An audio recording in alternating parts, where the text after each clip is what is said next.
البراونيز كيك من أجمل وأحلى أنواع الكيكات اللي ممكن تجربوها. طبعا عشاق الشوكولاتة أكيد بيحبوها وتحديدا الأطفال، وبنروح نجيبها من أي كافيه بأسعار غالية ومبالغ فيها جدا. النهاردة أقدمها لكم بمقادير بسيطة وبدون استخدام الشوكولاتة الخام، وكمان المعيار بالكوباية عشان أسهل عليكم. هنعمل تكة صغيرة هتديها غناوة وتست جميل قوي. شايفين فادجي جدا من قلبها وفيها سنة قرمشة من بره زي الجاهزة وأحلى. يلا نصلي على الرسول في الأول قبل ما نبتدي. عندي نص كوباية من الدقيق ونص كوباية من الكاكاو الخام الغير محلى. أنا استخدمت الأسباني لأنه بيفرق جدا في الطعم وبيديني أفضل نتيجة. كوباية من السكر، يفضل تكون حبيباته ناعمة. 2 بيضة بدرجة حرارة المطبخ، نص كوباية من الزبدة، وحوالي 150 جرام من الشوكولاتة الخام. وأقول لكم البديل بتاعها كده واحنا شغالين. هنجيب الكازرولة وهنعمل تكة حلوة جدا هتفرق في طعم الكيكة دي. هنضيف الزبدة مع الكاكاو على نار هادية خالص، هندوب الاتنين مع بعض لحد لما يديني الصوص اللي انتوا هتشوفوه ده. لما بعرض الكاكاو للحرارة بيخلي طعم الكيكة غني اكنك حاطة فيها شوكولاتة بالظبط. جربوها بقى بالتكة دي هتعجبكم جدا جدا. شايفين بقى شكل الصوص تحفة. جبت بقى بولة أكبر، هضيف البيض مع السكر ونص معلقة صغيرة من الفانيليا ومعلقة صغيرة من الخل، ونقلب كله بالمضرب اليدوي لحد ما السكر يدوب والخليط يفتح شوية.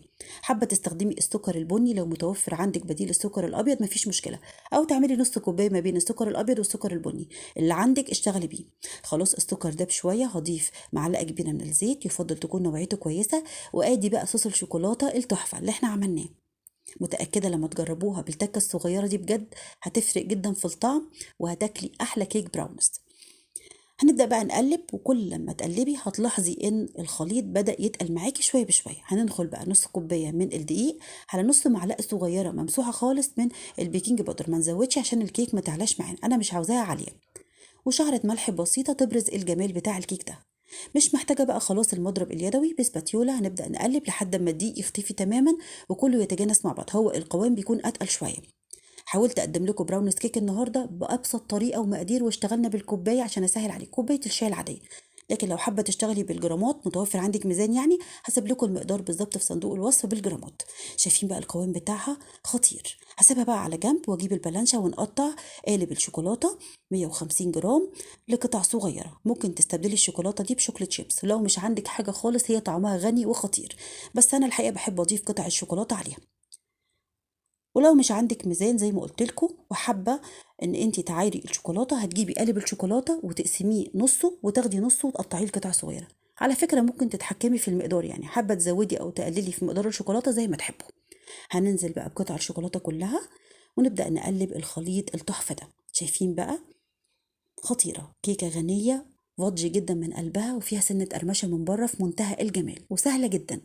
جبت بقى القالب مقاس 20 بيكون مناسب على مقدار الكيك اللي احنا عملناه النهارده. دهنته بالزيت وبعد كده ضفت ورق الزبدة ودهنته برضو بالزيت عشان البراونيز بيلزق شوية. خدوا بالكم في ورق الزبدة لازم يدهن. هنسوي بقى كده بالمعلقة، وكنت مولعة الفرن من قبليها بحوالي كده 5 دقايق على درجة حرارة 180. هضيفها على الرف الأوسط تقعد 25 دقيقة ونشوفها بعد ما تستوي.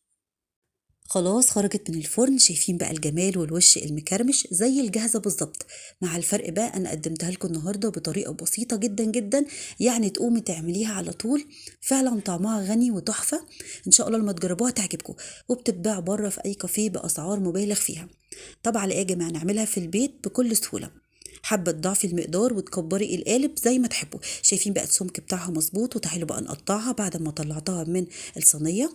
كمان المقدار بتاع الخليط ده مناسب جدا على الصينيه اللي انا ضفتها فيه، هيديكي سمك مظبوط جدا. قطعيها بقى القطع اللي تحبيها. شايفين بقى قلبها فضجي جدا، والشوكولاته بقى سايحه فيها ومن بره فيها سنه قرمشه والوش مكرمش زي الجاهزه بالظبط. احلى كتير كمان والله.